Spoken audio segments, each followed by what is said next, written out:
Back at Amaroo Park Raceway, drivers are preparing for the Stallions Stable 2WS Production Car Series, round 3. About 30 seconds away from the start, Gary Walden has pole, as you can see in the Mazda. Starting out of 2, Michael Preston in the Commodore. From 3, Roland Hill in another Commodore.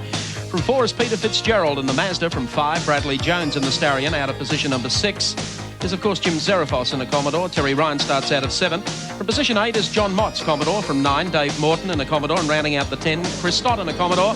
They're racing. And getting away smartly is Michael Preston on the outside. A bit of guard rubbing there. Look at Roland Hill trying to make a run up here behind, but he's missed a gear. And that has now enabled Gary Walden to get up, but I think he may have been jumped here, Gary Walden. They're going to head and no. Walden will fight back and fight back well, and he'll take the lead back in the Goodyear Mazda. Takes the lead coming out of the loop. Michael Preston still holds down second. Back behind them, Peter Fitzgerald has got an inside run, makes it to third. Roland Hill to fourth spot. And right behind them, of course, Jim Zarefos and John Mott from Victoria. Some cement dust dropped in that turn. This one going via the infield. And there's the In Excess Suzuki GTI of Dave Clement going through. Whole batch of those. Just look at the traffic, though, as they head down to the right-hander at the lake. That was Bradley Jones in the Valvoline Stallion making a lunge there, and looks like trouble for the Stallion. Is that tyre smoke or exhaust smoke? It's not looking too healthy, I'll tell you, whatever it is, and I think it's not coming off the tyres, is it? If it is, it's cool. Something. Yes, it is. Back. Gary Walden, though, will still lead it for Michael Preston into the loop for the second time. And isn't Gary doing a fantastic job this year? Unbeaten so far at Amaroo Park. The job's getting harder, though, isn't it? Yeah, it's a bit like touring cars. There's a hair out front, but they're all closing. Preston not that far behind Gary Walden. He's come on very well in the last couple of seasons. Only been racing for a couple of years. Started off in Geminis up in Queensland, and has graduated to production cars and really making a good job of it. He and Mark Gibbs have been the Commodore pace setters in 1988. And this man on camera, Jim Zarefos, has been doing a pretty good job too. Hasn't taken long for the field to string out in this race. The front runners really have got quite a call over the rest when it came to qualifying. The top half dozen cars are really quick and very competitive. Zarefos here is running a turbo Commodore engine out of a road car. His good engine is undergoing a rebuild. He went along to the wreckers and got an old Commodore with I think it was a crashed Commodore. He's using the Oh, Fitzy has dropped the Yokohama machine in Mazda Corner of all places. The windscreen wipers are on. Well, he said he had a few things to sort out on the car. He gets going again. You don't see Fitzy make too many blues either. He's usually a very tight driver. Where's Gary Walden? He's disappeared as well. Well, Preston leads them up the hill yet again, heading up to the top of Bitchapay. There's Walden coming round now past the start-finish line. He's dropped back to about 7th, 8th position. 7. And perhaps Fitzy went out in sympathy, but whatever the case, Mike Preston leads production car race. And it's a bit of a rarity to see a Commodore up there. They qualify very well, but because of their weight and their narrow tyres, they tend not to be able to sustain a good race pace. They're all right early in the piece, but as races unfold, they tend to get a bit sloppy. Very nicely driven. Michael Preston, 24 years of age, from Sydney. First race was at Surfers in 85 in a Gemini, winner of the 86 Gemini Series up north. Production car debut was here at Amaroo in 87 and currently 4th in the Australian Title Series. Those stats courtesy of Nissan Know-How. Michael Preston. He's got a handy lead, hasn't he? He certainly has. About 3.8 seconds. He heads up Bitchapay. There's Jim Zarefos. We've got a Commodore in de Trois. So there's Roland Hill running second at the moment. Jim Zarefos in the Wreckers Delight back there, running for Goodyear. then the Commodore running in third. There's the gap from third back to fourth and fifth. I really don't think from that point of view that Walden can do much about that. Commodore's 1 back to 5, might be 4 now as Walden starts to pick up the pace just a little bit.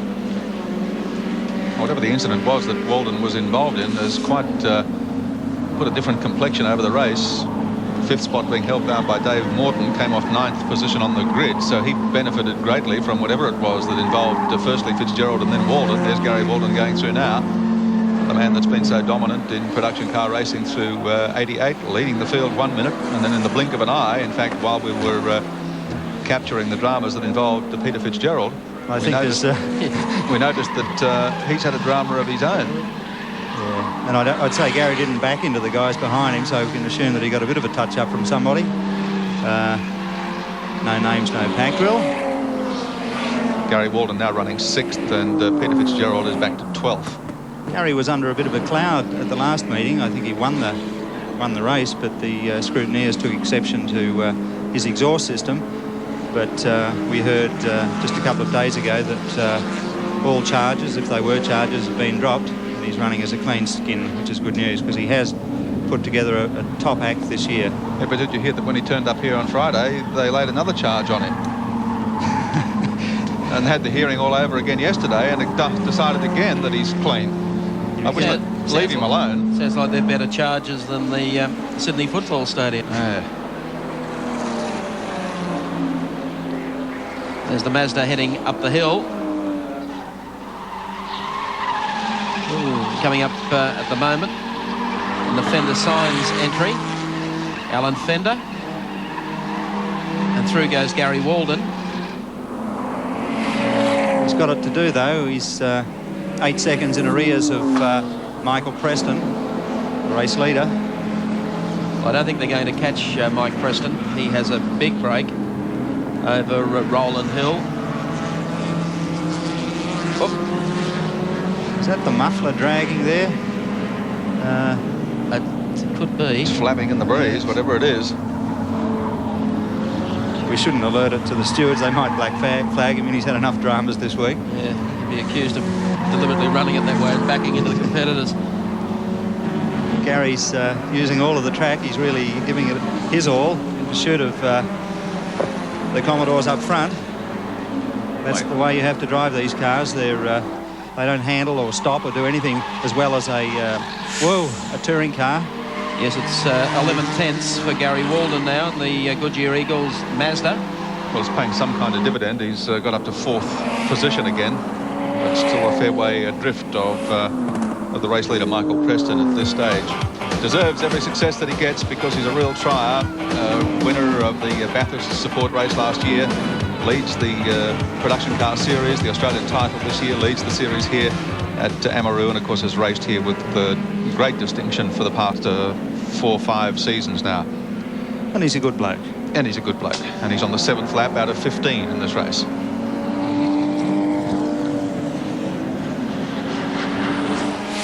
He had the fairy tale entry into motorsport.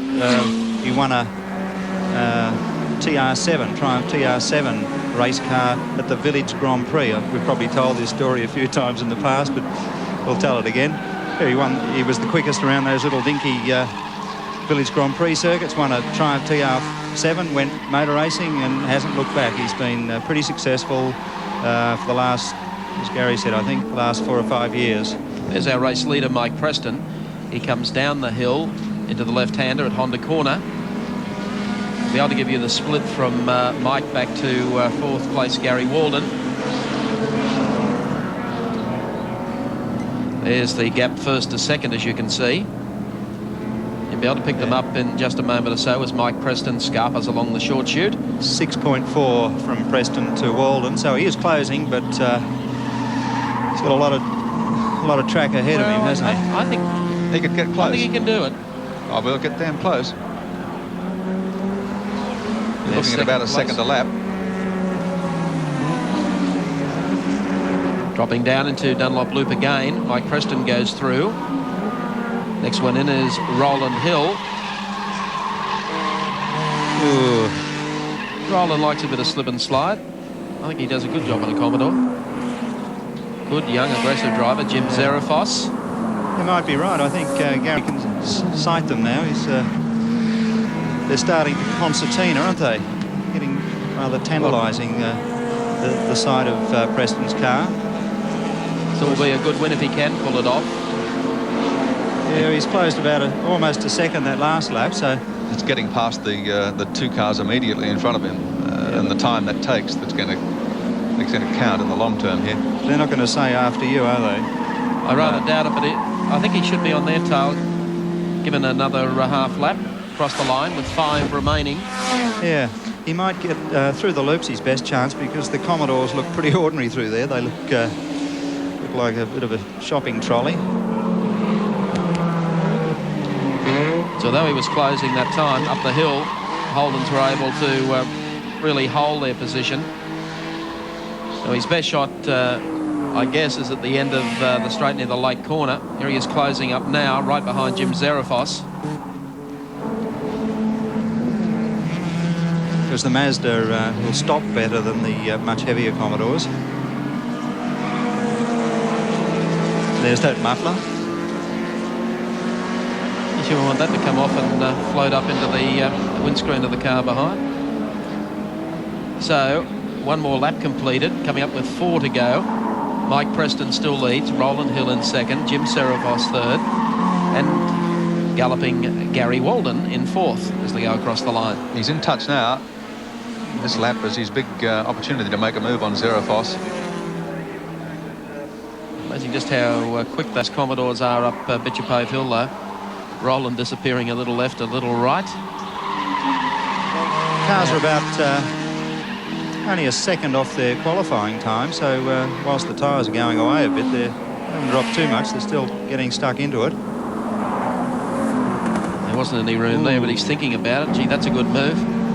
Used the ripple strip for all it was worth, didn't he? That was a good piece of driving. Jim did the right thing too. He gave him plenty of room.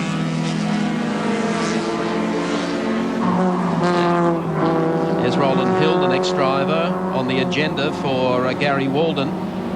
He might just get Gary Walden, but it's starting to look a little difficult for him to reel in Mike Preston inside the distance. Zarafos goes through. A bit over 4 seconds, Preston back to Walden. With 3 laps to go. Yeah, I think it's beyond him.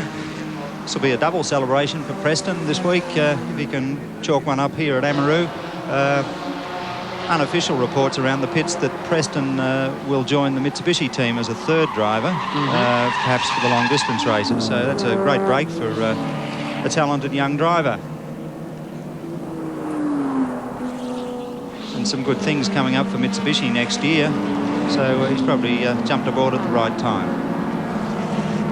So Michael Preston continues. We're keeping an eye on that scrap for 2nd spot on the road between Roland Hill and Gary Walden, but in fact that hasn't worked out all that well. In fact, I think you'll see that Jim Zarafos is still keeping the pressure.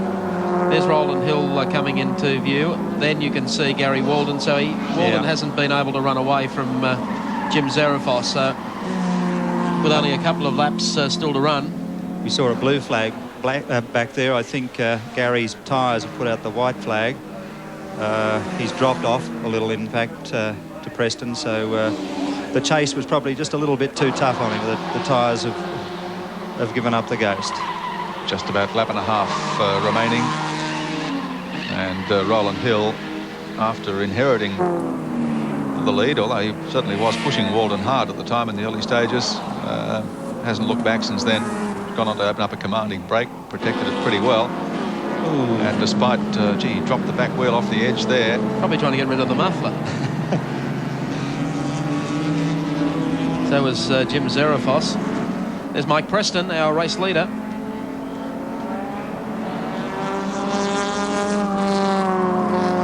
How close can you go? Well, I was just trying to let the other gentleman know that he was the race leader, looking for the last lap board, and receives that as he goes up Bitchapave Hill now for the final time.